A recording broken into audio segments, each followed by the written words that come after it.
Halo teman-teman, selamat datang di Dapur Yuli. Hari ini saya mau berbagi dengan teman-teman membuat roti tawar dari Quaker Oat. Bagaimana cara membuatnya? Yuk langsung aja kita ke bahan-bahan untuk membuatnya.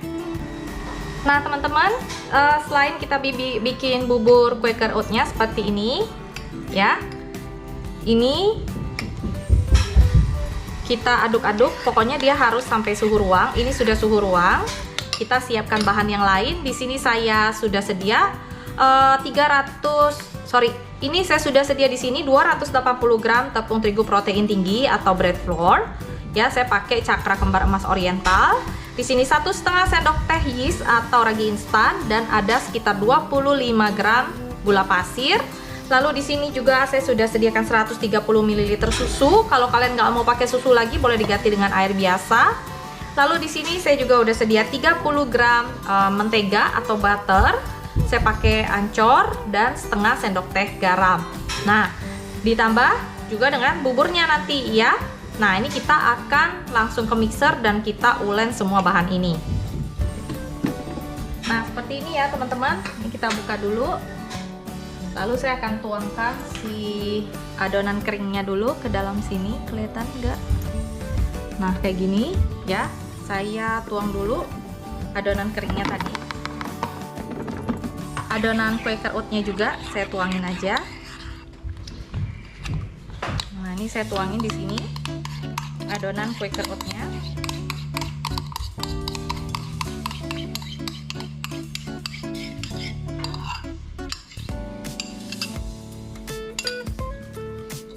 Ya, sekalian masukkan si susunya ya. Perlahan-lahan aja. Kalau kurang kalian boleh tambahkan sedikit susu, tapi harus pastikan pas dulu ya. Ini 130 ml.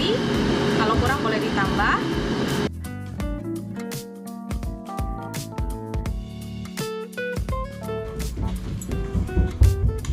Nah, seperti ini udah menyatu semuanya. Kita akan masukkan si butter dan garamnya ke dalam sini.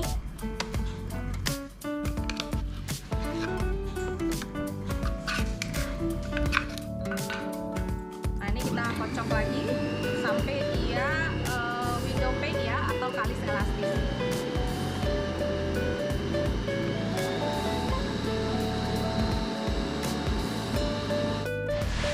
Nah teman-teman, setelah lebih kurang 5 menit, hampir 10 menit tuh, ini dengan mixer saya ini 10 menitan juga udah kalis ya biasanya tuh. Nah tuh dia udah window pane banget dan dia agak kasar karena ada Quaker Oat-nya tadi itu ya.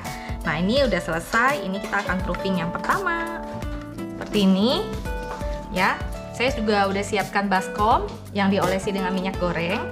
Ini kita ulen sebentar adonannya. Nah, kita bentuk bulat-bulat nih kayak gini nih teman-teman ya. Nah, seperti ini. Oke. Nah, lalu kita masukkan ke wadah yang kita sediakan. Nah, ini kita proofing ya teman-teman. Proofingnya lebih kurang 1 sampai 1,5 jam. Menit. Tada! Tuh hasilnya sudah mengembang banget 2 kalinya.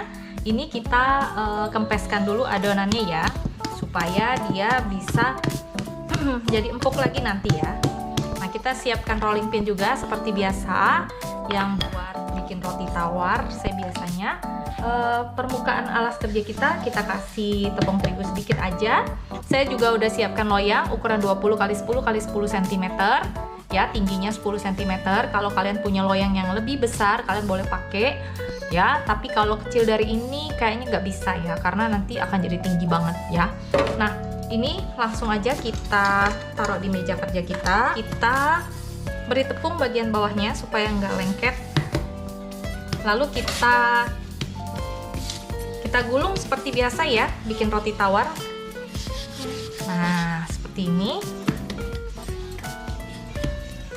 Kita gulung seperti biasa. Kelihatan? Nah, dua seperti ini.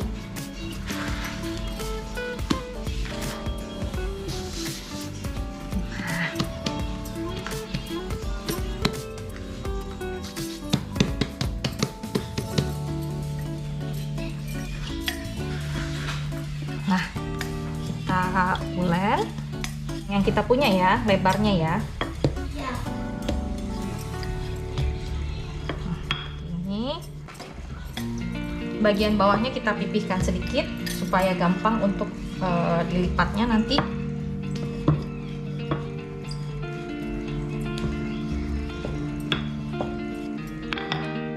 Lipat seperti ini. Nah, kita lipat kayak gini. Lipat masuk, lipat masuk, lipat masuk. Ya, digulung masuk, gulung masuk, gulung masuk, gulung masuk. Sambil rapiin. Nah, kayak gini. Nah, kita gulung kayak gini. Lalu ujung-ujungnya kita jepit-jepit ya teman-teman, supaya lipatan roti kita enggak terbuka ya. Nah, nanti kita taruh di loyangnya itu, bagian sambungannya ini kita taruh di sisi paling bawah ya, supaya dia tertahan dan enggak terbuka. Nah, ini kita rapiin dulu kiri kanannya, kita gulung-gulung sebentar supaya lebih padat, lebih halus seperti itu. Baru kita masukkan ke dalam loyang. Ingat ya teman-teman, ini bagian lipatannya atau sambungannya kita taruh di bagian bawah seperti ini. Oke. Nah, ini kita tekan-tekan sedikit, lalu kita biarkan proofing lagi yang kedua kali selama lebih kurang 40 sampai 45 menit biasanya. Kadang-kadang setengah jam juga udah mulai ngembang 2 kali, tergantung suhu ruang kalian ya. Nah, jangan lupa ditutupi dengan serbet yang bersih. Lalu kita biarkan 30 sampai 45 menit. Teman, setelah lebih kurang 45 menit, ini udah race banget tuh. Udah 3/4 dari loyangnya. Kita akan oles dengan susu evaporate atau dengan susu UHT ya. Lalu saya akan tabur dengan si Quaker Oat lagi ya di atasnya ya. Nah, ini seperti ini, kita oles aja. Nah, ini kita sudah oles dengan susu UHT, lalu kita tabur aja sama Quaker Oat di atasnya supaya lebih cantik ya. Kalau kalian nggak mau ditabur Quaker Oat juga nggak apa-apa. Ini ditekan pelan-pelan supaya nempel. Nah, sudah. Nah, teman-teman, ini kita masukkan ke dalam oven yang sudah kita panaskan lebih dahulu. Ini suhu 180 sampai 150 derajat ya. Nah, kita panggang menggunakan api bawah ya teman-teman, suhu 180 sampai 190 sampai dia matang sempurna. Nah, teman-teman, setelah 30 menit kita panggang di dalam oven ya, suhu 180 sampai 190 derajat tadi, jadinya seperti ini. Udah merah banget, cantik banget. Nah, ini langsung aja kita olesin dengan mentega atau margarin atau dengan minyak goreng juga boleh ya. Ini supaya permukaan kulit dari rotinya lebih moist dan gak kering. Nah, setelah dioles seperti ini harus langsung dikeluarkan dari loyangnya ya teman-teman, supaya dia bisa didinginkan di cooling rack.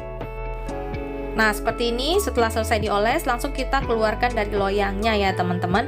Dalam kondisi panas pun harus dikeluarkan supaya nanti rotinya itu bawahnya tidak berair ya. Jadi dia bisa diangin-anginkan di atas cooling rack sampai dia benar-benar set. Ini dia roti Quaker Oat ala dapur Yuli. Kalian bisa coba di rumah. Semoga resep ini bisa jadi inspirasi buat keluarga kalian. Nanti kalau dia udah dingin banget, saya akan potong kasih teman-teman lihat dalamnya seperti apa. Oke? Nah, sampai di sini dulu resep dari saya hari ini. Semoga resep ini bisa menjadi inspirasi buat keluarga kalian bikin menu-menu ide bikin roti di rumah yang sehat juga buat keluarga. Sampai jumpa di resep berikutnya. Jangan lupa untuk tetap ikutin resep terbaru dari saya dengan subscribe, like, share, dan juga tekan belnya supaya selalu terima notifikasi jika saya ada resep yang baru saya upload. Oke, dadah! Nah, teman-teman, ini udah set banget. Ini akan saya potong, kasih teman-teman lihat dalamnya seperti apa. Nah, ini pasti lembut sekali ya teman-teman. Dan ini tidak pakai telur kita bikin. Jadi buat anak-anak yang alergi telur itu aman banget. Nah, seperti ini lembutnya roti ini, lembut sekali dan permukaannya juga padat. Pokoknya enak banget. Kalian harus coba di rumah ya. Sampai jumpa lagi di resep berikutnya ya. Bye bye. Tetap sehat, tetap semangat.